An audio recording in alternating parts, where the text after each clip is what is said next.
Welcome to the Sports Talk with the Wild. Each week we'll discuss, debate, and answer tough questions in the sports world. During this week's show, we'll recap the last week in college basketball and the conference tournaments, and have an update on Zach's latest bracketology and predict some upcoming conference tournament games. Austin, this was the last regular season week of college basketball. What were your overall thoughts on this past weekend? There was a few things that stood out to me, but first of all, pretty impressive wins by Kentucky, UNC. They both pretty much asserted themselves into the conversation of national title contenders. I just thought the way Kentucky handled themselves on the road was very impressive, especially since a lot of people thought Tennessee was running away with the SEC. So that was very impressive in my opinion. And then UNC, I didn't expect them to go into Duke and pretty much just control the entire game. I mean, they controlled that entire game from start to finish. I know you'll have your takes on that game in a little bit, but definitely very impressive for them. And then Arizona got upset by USC. I think they might be a possible sleeper in the Pac-12. I'm not saying I'm going to predict them to win or anything when we talk about our conference tournaments later on, but USC was highly favored to be good in the Pac-12 this year, and they're ranked like top 15 in the country to start the season, and just have not, put it all together. And then Kansas, it looks like they're in some trouble, especially with the injuries to Dickinson and McCullough. Just Houston dominated them, and Houston, as we all know, is going to be a dominant in the tournament. For some scores from this past weekend, Boise State and San Diego State on Friday night. That was a really good game. Boise State won at San Diego State 79-77. You mentioned the Houston-Kansas. Houston won 76-46. Kentucky at Tennessee, you also mentioned 85-81. Kentucky won. UNC at Duke 84-79 North Carolina. Creighton at Villanova 69-67, where Creighton was up 32-8, and then Villanova put on a run, and then they finished them out. Baylor at Texas Tech. Texas Tech won 78-68. South Carolina at Mississippi State in overtime 93-89, and then you mentioned Arizona at USC, where USC won 78-65. So you mentioned the Hunter Dickinson and McCullough. Both of them will not be playing in the Big 12 tournament this week. How concerning is that for you moving forward? I think it's very concerning because Kansas has no depth at all. I mean, people realize this, especially early on in the season in Big 12 play, that they were struggling because they didn't have anything off the bench. So I think it's very concerning for Kansas. I don't think they will do much in the tournament. I think they'll maybe win a game in the Big 12 tournament, but without Dickinson or McCullough, they are pretty much borderline tournament team. Yeah, those injuries, we'll see how they affect the NCAA tournament. It sucks for them because they had a really good, talented five this year that might not get put all together, but they could still make a run if they get healthy. You mentioned North Carolina Duke. Obviously, being a North Carolina fan myself, that was a great weekend for being a North Carolina fan. North Carolina Duke played twice this year and maybe possibly upcoming ACC tournament, but North Carolina Duke have played a total of 80 minutes this year against each other, and Duke's only led for 16 seconds. And I've been a fan for 7 or 8 years now, North Carolina fan. I've never seen that in a matchup, Duke-North Carolina. And so what does North Carolina have to do to win a national championship? Obviously, they put themselves in the conversation after beating Duke this week. They kind of were in the mix maybe before this game, but what do they have to do now? I think you're going to have players like Cormac Ryan and Ingram and all of them step up. I mean, RJ Davis and Bicka didn't play too well stat-wise this week. They played well just to win a game, but people will say, those guys, they'll play good when it matters. But I also do think it helps to have someone like Cormac Ryan put 30 points up on Duke when you're in a hostile environment like that. So if they have something like that, because going back to their run with Manick all the way back then, he was the key X factor for them. He got going at the end of the season. That's the reason why they went far in the tournament, in my opinion, because they had someone like him. So if you can get another guy flowing, I think North Carolina could easily win a national championship. I mean, what is your opinion on this? Yeah, I don't want to spend too much time on this past weekend because we have a lot to talk about upcoming games. But I think with this North Carolina team, there's something that really helps them is previous years, everyone had something to prove. This year, no one has anything to prove. Besides RJ Davis, maybe, and Harrison Ingram, Mondo has nothing to prove. He's fifth year. He just wants to win. Cormac Ryan has lost all his time at Notre Dame, basically. He's got nothing to lose. Elliot Cadeau's a freshman who really isn't a scorer, which is the best thing for North Carolina. Frankly, he's probably the most exciting player to watch celebrate his teammates and stuff. So with North Carolina, I don't think they really care who plays well as long as they win. And that thing's been huge for North Carolina. I think for North Carolina, the biggest thing is their defense. When they play well defense, I think they're either one of the best teams or the best team in the country. Let's hurry up on this. What do you think about Filipkowski? Kyle Filipkowski, Duke's best player, tripped Harrison Ingram during the game, wasn't called. What do you think about that situation? I didn't see anything wrong. Alrighty. I didn't. I mean, honestly, yeah, you might have put his foot out a little bit, but y'all Tar Heel fans are overreacting. No, I didn't think the media, they were killing Kyle Filipkowski on the internet. I just feel like you're like, suspend him. Oh, I don't think he deserves to be suspended. If you don't get it called in the game, they're not going to suspend you. Well, I don't know how Teddy Valentine was looking right at it. I mean, Teddy Valentine was Tar Heels. He doesn't like North Carolina. But I think that's a situation that doesn't help Duke's reputation with Grayson Allen, obviously, and then Kyle Filipkowski. So they didn't do anything to help Duke's reputation with tripping. Some quick news about the NFL because it was free agency yesterday. some big news. Eagles land Saquon Barkley on a 3-year, $37 million deal, which could reach up to $47 million, guaranteed $26 million. Kirk Cousins signs a massive contract to go to the Falcons, 4-year, $180 million, $45 million per season, $100 million guaranteed. Josh Jacobs to the Packers. The Packers could then cut Aaron Jones, and Michael Pittman re-signs a 3-year deal with the Colts after he got franchise tag last week. And then Tony Pollard to the Titans. There's many other massive names in the NFL moving last week. Those are some of the top ones. You can go check that out on multiple different NFL sites to see who all was moved. All right, we're going to be going back to Zach's bracketology this week. It's a big week. As you know, conference tournaments, bubble is getting tight, and a lot of teams are wanting to get in the tournament, and it's live or die this week. So Zach's going to go over the race for the last 1 seed, the 2 seed as well, and then the 3 and the bubble battle. But first, we're going to talk about the top 16. So, Zach, what is that? Yes, the top 16 is obviously the first 4 seeds. No, I think a good reminder when going in talking about the bracketology, like everyone wants to know who's getting in and what seed you are. Like I'm pretty confident that the committee that decides who gets in, they already have voted, or they're going to vote before these conference tournaments start, what the seeds are. So they already know who the seeds are going to be. So there's not the conference tournaments. I mean, they do impact the seeding, but it's not like a massive swing that you're going to see. So it does have impact, but it's not like some massive swing that you're going to see with the conference tournaments, obviously, unless you win it, your conference tournament, which is on MacBid. We'll start off the 1 line, no change to the first 3 with Purdue, Houston, and UConn.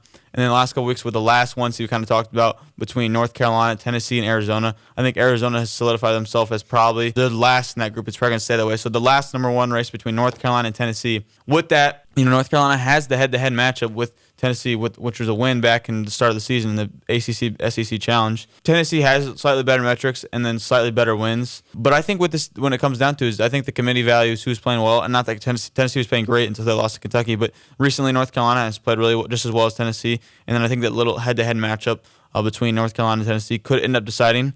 But I think the deciding factor this week is whoever, if North Carolina and Tennessee, whoever goes further in their conference tournament probably gets that last seed. And if they both go to the championship game and lose, it's probably North Carolina. And then for the 2 seed, as you mentioned, Tennessee and Arizona is kind of locked, or Arizona's kind of locked in that spot. So the battle for the last 2 spots go between Marquette, Baylor, Iowa State, and Creighton. I've kind of been flip-flopping around where these teams are. And I landed on Marquette and Baylor as the last 2 seeds. With Baylor, their resume is pretty impressive. The best wins, I believe, out of all these teams, which is certainly going to help them with, in my opinion, 10 or more good wins for them. So that's really impressive. And then I think with Marquette, taking the fact that Kolek has not played the last couple of games, and he might not play in the Big East tournament.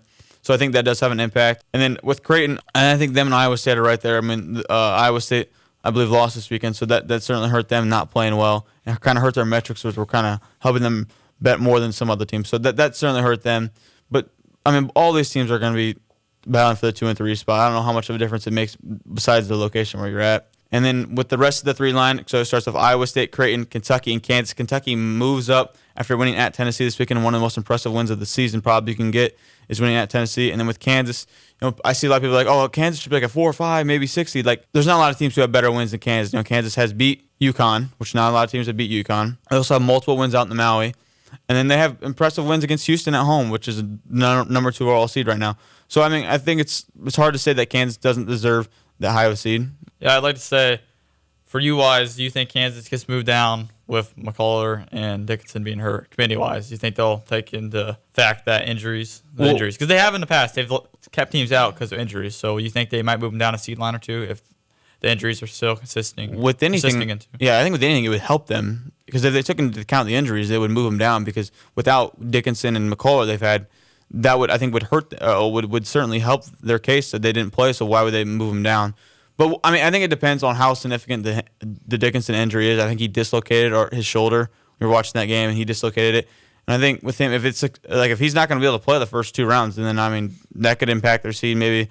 But I think their resume is good. They just got to get guys healthy. And then with the 4 seed, it goes Duke, Alabama, Illinois, BYU. With Duke, they lack wins really. They won neutral set to Baylor, and then they have a win against Virginia, and then they have a win against Clemson at home. But it's like, besides that, they lost to North Carolina twice, which would have been a massive resume booster for them. And I think Alabama, they lack wins too. So I think with them, Duke and Alabama are safe to say they're going to be on the 4 line. And then I think Illinois is safe to say they're going to be on the 4 line. Then the race for the final 4 seed goes between BYU, Auburn, and Clemson. And I chose BYU instead of Auburn. With BYU, they had better wins than Auburn. But Auburn's 1-7 in quad 1, BYU 6-7. So it's hard for me to say that Auburn has better wins when they don't. They've only beaten 2 tournament teams this year. So, I mean, it is a fight between BYU and Auburn. Both teams, I do feel like, are deserving that four spot somewhat because Auburn has really good metrics, but BYU has better wins. So I think it comes down, those 2 teams will be fighting for that last 4 spot. Now, I know a lot of people care about, the 1 through 4, but what really matters this time of year is getting into the tournament. So the last 4 buys for you, Zach, who are they and why do you have them? Yeah, the last 4 buys, again, a reminder, are the 10 seeds. So they're in good enough shape, but are still they're on the fringe of the bubble, missing the tournament if they don't play well in the conference tournament. That would be TCU, Michigan State, Seton Hall, and Virginia. I want to hit on 2 teams here, Michigan State being one, and then Virginia. I saw something today that the third place team in the ACC in the regular season has not missed a tournament in over like 25, 30 years. So I expect Virginia to get in. With Michigan State, though, Michigan State's best friend right now, they should be thinking that getting them in the tournament is the net ranking. The net ranking loves Michigan State. If you don't know, the net is the system that the committee put out, which tracks like the quad 1, the quad 2 stuff. So for some reason, the net loves Michigan State, which is keeping them in because Michigan State's resume is very lacking. And then with TCU, they play Oklahoma in the Big 12 tournament. That could decide who falls to the bubble and who's in for sure. With the last 4, and these would be the playing games. I have Colorado, St. John's, Mississippi State, and Indiana State. Touching on Colorado, they lack quad 1 wins. They're 0-3 in quad A wins. But I think their metrics are good enough that they're going to get in. With St. John's, their metrics lack a little bit. So their Big East tournament games are being important for them. And then Mississippi State, same SEC tournament's going to be big for them. They're going to have to win a game. And then Indiana State, we watched that. If you watched the Missouri Valley Championship game, they lost to Drake on this past Sunday. So with Indiana State, they're kind of hoping no team steals a bid and these bubble teams will lose so they can go up. It's going to be close to see if they get in or not. Their metrics are good. Their resume lacks because they play in a smaller conference. Will be interesting. And then the teams who didn't make it, A&M, Wake Forest, Villanova, and Pittsburgh. Villanova, they're probably the odd one out here. They were in last week. I thought they were pretty safe, and then losing these last couple games hurts them. They're going to have all these tournaments basically come down to the conference tournament. Who's going to play well? With Wake and Pitt, they might end up playing each other, and they might both have to end up beating North Carolina, hopefully, to get in the tournament. So Wake and Pitt and the ACC will be a big matchup in the next couple days. Now we're going to predict the conference tournaments. We picked some of the smaller conferences last week. We're going to continue to pick them this week. First, we're going to go over some of the smaller ones that still have to play, and we're going to give our prediction on these, and then we're going to go over the big 7 major conferences. We'll start off with the American. Who wins that? FAU. I have FAU as well. They're playing really well right now, and I watched them against Memphis this weekend. Yeah. They looked really good. I do certainly, as a North Carolina fan, do not want to see FAU as in the second round matchup for North Carolina. The Atlantic 10. Dayton. Yeah, Dayton is currently the only team who's going to get in as an at-large. I think with the Atlantic 10, though, I watched Dayton probably should have lost to VCU this past week, and VCU was really impressive, I thought, on Friday night. So, I picked Dayton to win this, but I could see Richmond, the number 1 seed, winning. I could see Loyola Chicago, they're playing well right now, and even VCU can end up winning it. The Big West. UC Irvine. I also picked UC Irvine. They're pretty well the overwhelming favorite right now, the Conference USA. Louisiana Tech. I also picked Louisiana Tech. The Ivy League. I picked Princeton. I also picked Princeton's good. Princeton's really good. I picked Princeton as well, and would not be shocked to see if they upset a bigger school in the first round. There's really only 3 teams in that conference that have a shot at winning. Yeah, well, there's only 4 teams. Yeah, I'm just saying though the 4th team is. Yeah, okay. That's why I picked Princeton because they had played one last hard game. Okay, so the MAAC. Quinnipiac. I picked Fairfield. The MAC. Toledo. Yeah, there's a multiple teams I could pick here. I went to Ohio. The MAEC. Norfolk State. I picked North Carolina Central. The SWAC. Southern. I picked Alcorn State and the WAC. Grand Canyon. This team, they could be a sleeper. They're another sleeper team as well. Yeah, watch out for Grand Canyon. Now we're getting to Power 5 schools. We're first going to start off with the Mountain West. Probably this might be the best bracket in my opinion. I'm not a big Mountain West guy, but with all the matchups, there's 6 or 7 teams fighting to get into the big dance, and so this is a massive week for the Mountain West and a good way to spotlight some of the smaller conferences who have been better over the last couple of years. Let's first going to start off. We're kind of break it down a little bit here. What's your favorite matchup in the Mountain West, Austin? Yeah, I would say when Boise State plays either Nevada, I think that's going to be a good game. I don't know, there's so many good games on here, but if Boise State wins their first game and Nevada wins, I think that would be probably one of the better matchups. And then the championship game, I think whoever that is going to be good.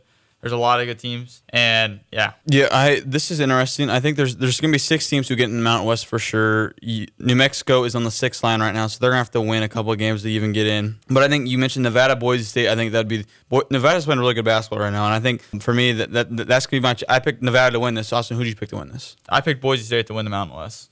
Kind of biased because Butler beat them earlier this year, so I kind of. And they've been playing well though. It's just not because Butler beat them. It's more because Boise State has been pretty dominant in their conference play, and they actually put a hard non-conference schedule, which I give props to teams that do that, and they competed. Yep. So the Mountain West, that'll be a massive tournament this week. Going on to the Pac-12, probably the worst conference here. Who do you think wins the Pac-12? I think Arizona definitely wins it. I don't know how good the matchups are going to be in this tournament, but I do think, again, I've said this before, I do think USC could upset Arizona if they could beat Washington. I think that's just a sleeper team to watch for, just because, like I said, they were a top 15 team coming into the season, and then they just didn't pan out, and they had a bunch of top prospects on their teams and on their team, and so I do think USC can maybe pull off the upset, but we'll have to see.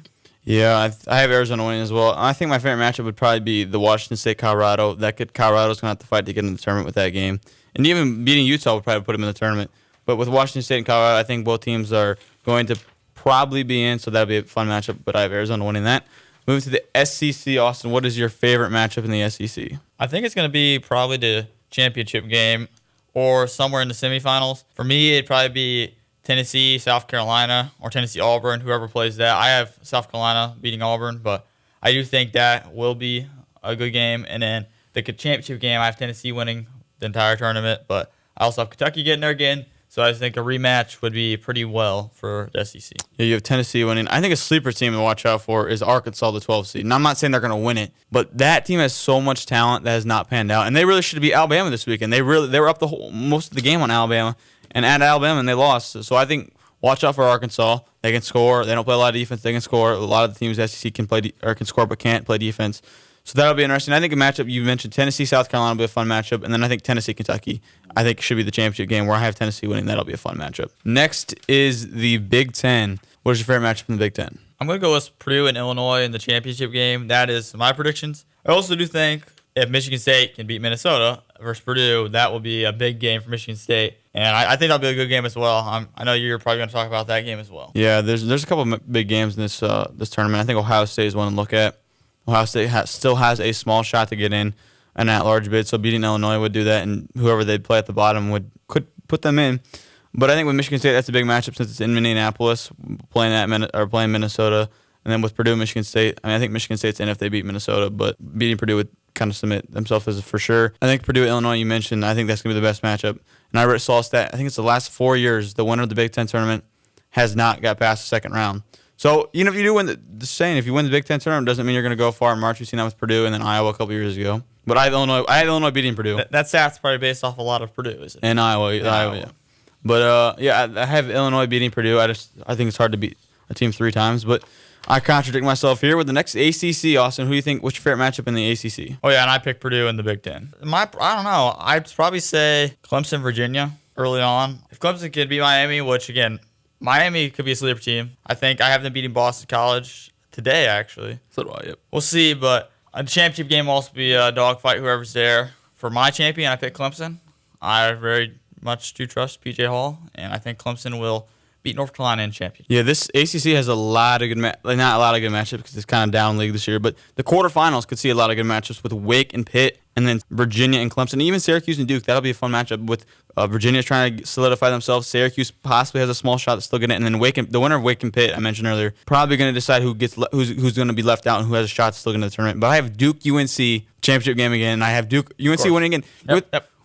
I just said that it's hard to beat a team 3 times, but the way if you've watched any of the Duke Carolina games this year, when North Carolina started out both games, North Carolina's out physically dominated Duke. No, like Jay Bills mentioned during the first 5 minutes of the last game, all the 50-50 balls were 100% North Carolina. It wasn't even 50, it's 100% North Carolina. And I feel like Duke, I'm not going to say they're soft, but North Carolina is certainly tougher. The thing that's impressive is Elliot Cadeau. I talked about him earlier. I've never seen a freshman in my years of watching Carolina play harder on the defensive and dive after loose balls than him. That dude's on the floor. It was a critical point in the game, early in the game. I think North Carolina's up 12-4, and he throws ahead to Cormac Ryan. He misses a layup, and then he steals the ball from, I think it was Roach or Proctor, dives on the floor and throws it out Cormac Ryan, who hits another 3. Duke calls a timeout early in the game.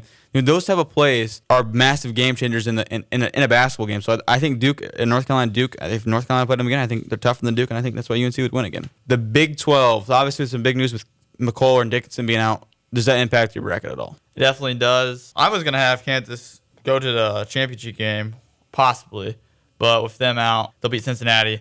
But going on to Oklahoma TCU, I think that is one of the bigger matchups on Wednesday for tournament-wise. These teams have both been struggling, and they're close to the bubble, so that game's going to be a big game. I think the championship game will also be a big game. It's a good conference. Big 12's best conference in college basketball all around, so I think this will be a fun tournament. Just Kansas is not going to have too much fun with their best two players. Yeah, you mentioned the Oklahoma TCU game. That is a massive game.